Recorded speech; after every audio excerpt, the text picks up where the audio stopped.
Okay, we're here with Chester Grace, and by the grace of Chester, we're here. So we appreciate you letting us be here with us today, Chester. What we're going to do is blow something up, isn't it? Yes, sir. We're actually going to blow up this here boiler, what's called a boiler house, and a smokestack, and 3 tanks. We got 3 tanks scheduled, but we don't know about the other 2. So one for sure, 1 tank, smokestack, and this boiler house. And some of this stuff's been here for decades, as I understand. Is that correct? Yes, from what I understand, it's been here 80 years. That's what I've been told. I'm not exactly sure, but 80 years is what I've heard. Okay, now tell me exactly what we're doing. I see dynamite here, right? Yes, sir. What you see here is dynamite, which is actually what we call kickers. And what we have here is called shape charges. The shape charge actually cuts the steel here. And then once the steel is cut, these kickers actually kick what has been cut out of the way, because if not, it could possibly hang up the building as it's coming down. So the kickers actually kicks this out of the way so the building can come on down. All right, now how many of these charges have you got placed on this particular structure? This particular structure has 64 of these shape charges and about 100 pounds of dynamite. Do these all go off at one time, or are they? It's going to go off in a delayed pattern. We're actually got a delayed pattern which will actually start exploding it on the, which would be whatever end that is down there, and it'll move this way. There'll be a half second. When it starts going off, you hear a boom every half second. And in 6 seconds after you hear the first boom, you'll hear an amazing explosion. And that's when these things actually starts going off. 6 seconds from the first boom, and then every half second after that, one of these is going to go off, up to 5 delays. I noticed that you've got them wrapped with these belts here. What is that? What's the purpose of that? The purpose of the belting is for shrapnel. These here cost so much. They got such a big explosion that they'll throw either metal or the copper coating, which is around the explosives here, it will throw it out in the air. So we try to eliminate a lot of the fly or the shrapnel from these, and these belting does a tremendous job. In fact, in a lot of places, the belting will go further than the shrapnel.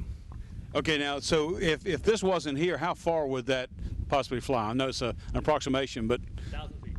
1,000 feet. Well, so it's a long ways. So it's a very dangerous situation. Very, very. Now, how far away from this structure will you be when it actually goes off? We require everybody to be outside of our 1,000-foot perimeter, but I'm actually going to be at the scout house, which I was told is about 1,200 feet. Okay, so now, how long will it take for this to fall? 30 seconds. 30 seconds, and then this is history. Yes. History. Okay, there you have it for this. And this is, what structure is this? This is called the boiler house, because you got the old boiler here, and this is called a boiler house.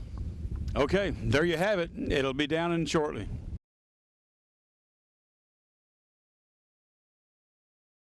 Chester, you're going to explain to us how you're going to make the stack fall. Is that correct? Now, these holes here, they're here for a reason, correct? Yes, they are. We actually drilled these holes because this is where the actual failure we're going to explode these holes, because this is where the actual failure is going to be. First, we had to go in here and knock these holes in the stack itself, and then create these columns, what's called columns. And then we drill these columns, and this is actually where we put the explosives. And this whole part here is going to go, and the only thing that won't be exploded is the backside. And that's to make it fall west of here. We want to go. And the way we determine how it's going to fall most of the time, and the way you do it is you got what's called hinge points. On each side you got what's called hinge points, and that actually determines which way it's going to fall. And then we actually did this front one to cut down on the amount of labor involved in getting them ready, and also the amount of explosives. Now, how long will it take this to fall? 5 seconds. And how tall is this structure, do you know? It's 260 to 280. Looks taller, doesn't it? Yes, it does. Especially if you're up at the top looking down. Top. I don't want to be up there. But it'll fall to the west, and then this will be the first explosion, or the second explosion, or the third explosion. This is the third and final. Third and final explosion. Yes. And how long did the preparation time on this take? Preparation time on this took basically half a day to knock these holes in it, 1 day to drill it, and it's going to take 3 hours to put the explosives in it. Now, you said something a while ago about the weather. I understand that if there is, one of the worst things that could probably happen would be lightning. Is that correct? Yes, it is, because we're using what's called electric blasting caps. Electric blasting caps are safe as long as you got them shorted, but if a lightning storm comes along, they're known. If you drove down the highway before, you saw blasting zones, turn off your radios, turn off your cell phone, stuff like that. The reason why is because these things are very sensitive about frequencies, static electricity, lightning, could actually set it off. But it would actually have to hit right here where they are. But around a big stack, probably your odds are probably pretty good. That it would explode. Now, if one of these charges were just dropped, Drop wouldn't hurt anything. They're very, very safe. You can stomp on them if you wanted, but I don't want to. but no, it's very, very safe.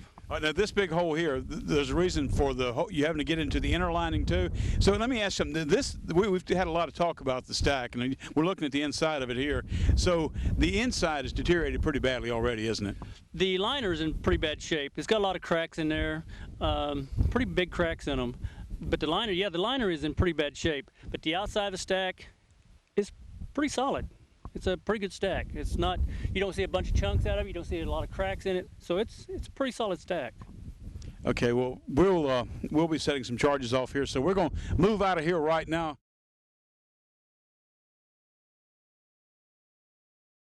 You've got something in your hand that's very interesting. What is that? This is called dynamite. This is your typical dynamite. This is about a 75% nitroglycerin-based material. And if you touch, the reason why I'm wearing gloves is because if you touch it with your bare hands. So I can't touch it? No, well, you could. I don't want to. Okay. If you touch it, it will give you one of the worst headaches you ever had in your life. And it's kind of like heart patients take a little nitro pill to increase blood flow, whatever it does. This does the same thing, and it's just a pounding headache. And just a touch on your skin gets into your pores and gets into your bloodstream, and you'll regret it the rest of the day. Is that right? Wow. Yeah, it's a bad, bad headache, throbbing headache, but it's very good for what it's made for. And what are you going to do with it? Well, I'm actually going to, this is the electric cap, same thing we're going to use in the smokestack. It's an electric cap that's set off by an electric box. I actually inserted in here. This is what's called the detonator, the electric cap, and this is dynamite. And this will be inserted in this hole right here, which there's 15 holes on each side of this. It's similar to the smokestack. We prepped it the same way. We're treating this tank just like a smokestack. You got your hinge points on each side, you got your front opening here, and each side you got legs. And we drilled 15 good holes. There's all kinds of holes because there's a lot of rebar in this thing. This thing's got more rebar than I've ever seen in anything in my life.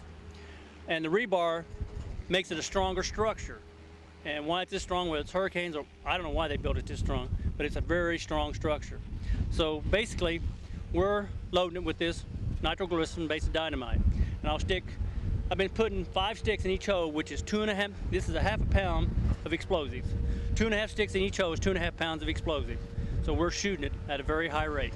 Are you about to stick that in there now? Yes, I am. I'm going to get out of the way then, let you go ahead and go do that then.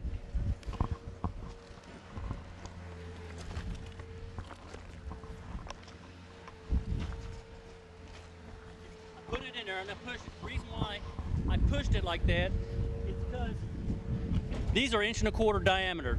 That's about 1 3/4 inch hole. So to get the maximum pound in this hole, I smash them because it goes from an 8-inch stick down to about a 5-inch stick. So you get maximum explosive weight in there.